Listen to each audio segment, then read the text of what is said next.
ప్రభుత్వం సన్న వడ్లకు బోనస్ ఇస్తామంటే పంట వేస్తామని సిద్దిపేట జిల్లా గజ్వేల మండలంలోని బెజ్గామ రైతులు అన్నారు. ఈ సందర్భంగా రైతులు మాట్లాడుతూ రైతులు వరి ఎక్కువగా సాగు చేశారని సన్న వడ్ల కొనుగోలు కేంద్రం గ్రామంలో ఏర్పాటు చేసి రైతులకు అండగా నిలవాలని కోరారు.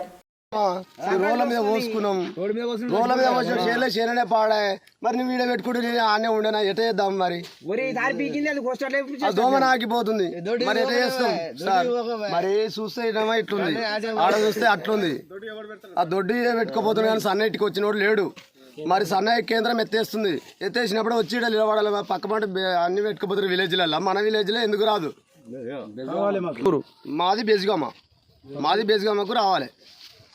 మాకు సన్న సరుకు, సన్న సరుకు మాకు కేంద్రం కావాలి. సన్న వడ్లు కొనుక్కున్న దానికి కేంద్రం కావాలి మాకు. సెంటర్ గవర్నమెంట్ కొనాలి మాకు. అది లెక్క సార్. అంతా అయిపోతున్నాం, ఆగమాగం అవుతున్నాం. రైతులు మేము లాభం ఉంది, మేము చేస్తే చేయకుండా ఎక్కడ ఎక్కడ అమ్ముడు పోదు. ఇప్పుడు మళ్ళీ ఇచ్చే రైతు ఇయ్యడే పోసేటోళ్ళం చేయమైతే ఏడు పాడైపోతున్నాయి. అంతా నాశనం అవుతున్నాం, ఆగమవుతున్నాం. తిరుగుటోళ్ళు తిరుగుతురు, పోయేటోళ్ళు పోతురు. ఎక్కడ బాడకాలం అక్కడ చచ్చిపోతున్నాం, ఎక్కడ వాళ్ళం అక్కడ కొట్టుకుంటారు. పిల్లలు అంతా కలిసి ఏం లాభం ఉంది? ఇలా సంసారం మాకు వచ్చేది ఏముంది? ఇలా ఎక్కడెక్కడ మునిగిపోతున్నాయి.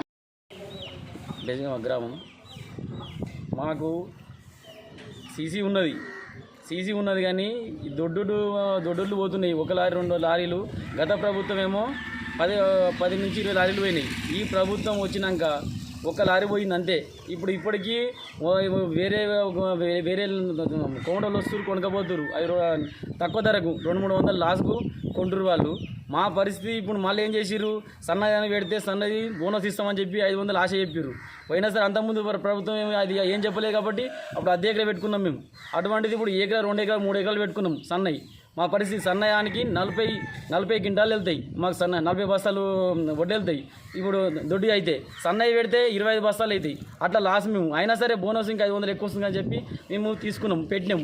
పెడితే ఇప్పుడు తెచ్చి నెల రోజులు అయితే మేము 15 రోజులు అయితే మేము కోసి రోడ్డు మీద పోసుకుంటే వాళ్ళు వచ్చి మేము కోసుకుంటాము, మేము ఎన్ని రోజులు పెడుతున్నాము అని మన పబ్లిక్ మనం మొత్తుకుంటారు. ఇక్కడనేమో సీసీ అయింది కానీ మాకు రోడ్లు పోతలేవు, దొడ్డికి పోతలేవు, సన్నయ్య పోతలేవు. మా సన్నయ్య అయితే మొత్తమే లేదు. ఇప్పుడు దొడ్డి అటో ఇటో ఒక లారీ పోయింది. సన్నయ్య గురించి మొత్తమే పట్టించుకుంటలేరు మా వాళ్ళు. ఏమంటే మరి ఈడ సన్నయ్య లేదు, ఏ కూడా అమ్మిపోనం పోసుకో, గజ్వేల్కి వేసుకపో ఇట్లా అంటారు. మరి మాకు సీసీ లేకపోతేనేమో పోసుకపోతాము. ఉన్నాక మేము మీనే పెట్టుకోవాలి కానీ మళ్ళీ నువ్వు ఇడికేసుకోవాలి. మరి ఎట్లా మేము ఈ కిరాయిలు వాళ్ళు పెట్టుకోవాలి? ఈ పరిస్థితి ఏంది? మేము లేకుంటే సన్నట్లు కొనమంటే మేము పెట్టకపోతుంది కదా. మాకు ఇంత ఇబ్బంది ఎందుకు మాకు? ఇస్తా అంటారు, ఇచ్చినప్పుడు మరి లేకుండా మంచిగా అధికారులు పట్టించుకొని మంచిగా తీసుకుపోవాలి. అది మాకు రైతులకు ఎంత శ్రమ అవుతుంది. ఇప్పుడు 40 రోజులు అవుతుంది, వేరే రోజులు వస్తా అంటారు, రోడ్డు మీకు తీసేయాలంటారు, రోడ్డు మీద యాక్సిడెంట్లు అవుతున్నాయి అంటారు. మా పరిస్థితి ఏంది? 2 నెలలు అవుతుంది ఒడ్ల కాడ పట్టలు పెట్టుకుంటా కట్టుకుంటా ఎవరు అడ్డంపడగల మా పరిస్థితి మాకున్నది. ఇంటికాడ అంటున్నాం కానీ యాక్సిడెంట్ అవుతున్నా మాకు భయం మాకున్నది. మా పరిస్థితి అర్థం చేసుకోండి అధికారులు అందరికీ దయచేస్తున్నాం. మేము రైతులను కష్టపెట్టకండి. మాకు మాత్రము ఒట్టు పోవాలి. మాకు సీసీఐ మనకు పెట్టాలి. ఈయనే మాకు చిన్న పిడిచేటి కాడ చిన్న ఊరు, అది చిన్న గ్రామం. అది ఆ చిన్న గ్రామంలో సీసీఐ ఉన్నది. సన్నోట్లు కూడా కొంటురు ఆడ. మా దగ్గర లేదు. అది మా పరిస్థితి మాకు కావాలి కంపల్సరీ. మాకు ఇక్కడ సన్నోట్లు కొనాలి. అన్నిటివి మాకు సన్నయ్య దొడ్డికి పోతేనే మళ్ళీసారి కూడా మాకు మంచిగా ఉంటుంది, రైతులకు మేలు చేసినట్టు అవుతుంది. బెజ్గామ గ్రామంలో సన్న వడ్ల కొనుగోలు కేంద్రం ప్రారంభించబోవడం చాలా బాధాకరం. ఎందుకంటే మా మండలంలో హైయెస్ట్ రెవెన్యూ ఉన్న గ్రామం అంటే పెద్ద విలేజ్ అంటే బెజ్గామ. ఈరోజు మా గ్రామంలో రైతులు బాధపడుతున్న వాస్తవం అది. ఎందుకంటే సన్న వడ్లు ఎక్కువ వరి విస్తరణం జరిగేది మండలం అంటే బెజ్గామ గ్రామం మా దగ్గర. ఎందుకంటే 2 చెరువులు, పెద్ద చెరువులు ఉంటాయండి. ఇంచుమించు ఒక 300 నుంచి 400 ఎకరాలు ఆ చెరువుల కిందనే పండుతాయి. బోర్లకు సంబంధం లేకుండా చెరువు కిందనే వండుతాయి.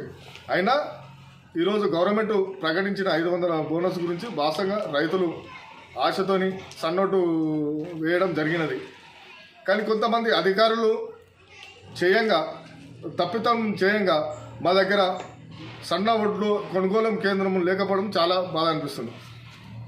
రేవంత్ రెడ్డి గారి గవర్నమెంట్లో కాంగ్రెస్ పార్టీ తరఫున, కాంగ్రెస్ పార్టీ అంటేనే పేద బడుగు వర్గాల పార్టీ, కంపల్సరీ రైతులకు న్యాయం చేయడానికి నా సాయశక్తులా కానీ మా నాయకులు మార్కెట్ కమిటీ చైర్మన్ గారు వంటేరు నరేందర్ రెడ్డి గారు, సర్దార్ గారు కాను, మన కోఆపరేటివ్ బ్యాంకు చిట్టి దేవేందర్ రెడ్డి గారిది ఆధ్వర్యంలో కంపల్సరీ మా దగ్గర సన్న వడ్ల కొనుగోలు కేంద్రం కంపల్సరీ మేము చేయగలుగుతాం అని నేను రైతులకు భరోసా ఇస్తున్నాను. కొంచెమంది అధికారుల తప్పిదంతోనే మా దగ్గర కొనుగోలు కేంద్రం లేదు, అది మాత్రం వాస్తవము. రైతులు కూడా చాలామంది ఇబ్బంది పడుతున్నారు.